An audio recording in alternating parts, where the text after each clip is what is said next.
Dalam sebuah hadits Rasulullah SAW menyebutkan beberapa hewan yang tidak boleh dibunuh. Hewan ini dilindungi karena berbagai alasan. Misalnya semut, salah satu hewan yang selalu bertasbih. Di antara hewan-hewan yang tidak boleh dibunuh ialah semut, lebah, burung surat, dan burung hudhud.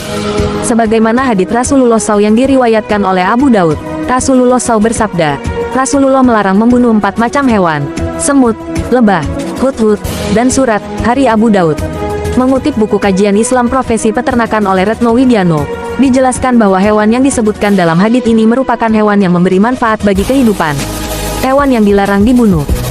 1. Lebah. Lebah digunakan namanya dalam Al-Quran Surat An-Nahl yang merupakan surat ke-16 dan memiliki 128 ayat. Lebah termasuk salah satu binatang istimewa dalam Al-Quran. Hewan ini dikatakan sebagai hewan yang serbaguna. Lebah memberikan banyak kegunaan bagi manusia mulai dari awal hidupnya hingga akhir hayatnya.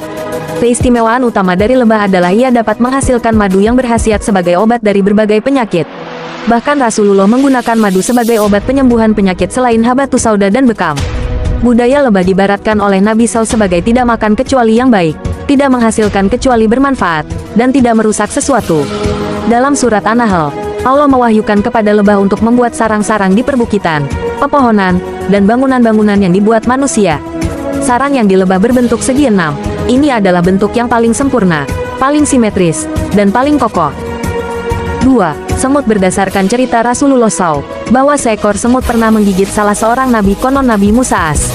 Lantas Nabi Musa AS memerintahkan pengikutnya untuk membakar pohon yang menjadi sarang semut tersebut. Kemudian Allah menurunkan wahyu padanya, apakah hanya karena seekor semut menggigitmu lantas kamu membinasakan satu kumpulan umat yang selalu bertasbih? Hari Muslim. 3. Burung hudhud. Burung hudhud adalah jenis burung pelatuk. Burung hudhud merupakan burung yang pernah berdialog dengan Nabi Sulaiman. Burung hudhud pernah menjadi utusan Nabi Sulaiman dalam menyampaikan surat kepada Ratu Bilqis yang isinya adalah ajakan beriman kepada Allah SWT di Indonesia. Hudhud dikenal dengan nama Pupo Tunggal, Pupupa Epops. Burung ini dapat dijumpai di hutan-hutan Sumatera dan Kalimantan. Ciri-ciri burung hudhud memiliki jambul panjang di kepalanya, warna kepala hingga punggung coklat muda, sedangkan sayap dan ekor putih bergaris hitam.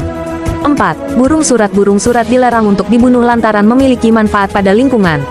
Burung ini di Indonesia terkenal dengan sebutan burung pendet atau cendet. Dalam hadits lainnya, Rasulullah SAW juga menyebutkan larangan untuk membunuh katak dan kelelawar. Dari Abdullah bin Umar radhiyallahu anhu, Rasulullah SAW bersabda, janganlah kalian membunuh katak karena suaranya adalah tasbih. Janganlah kalian membunuh kelelawar karena ketika Baitul Maqdis dihancurkan oleh kaum kafir ia berdoa, wahai Robku, berilah aku kekuasaan terhadap laut agar aku dapat menenggelamkan mereka. Hari Al-Baihaqi. Itulah beberapa hewan yang dilarang untuk dibunuh dalam ajaran Islam. Jangan lupa subscribe dan like video ini agar tidak ketinggalan informasi dan inspirasi dakwah.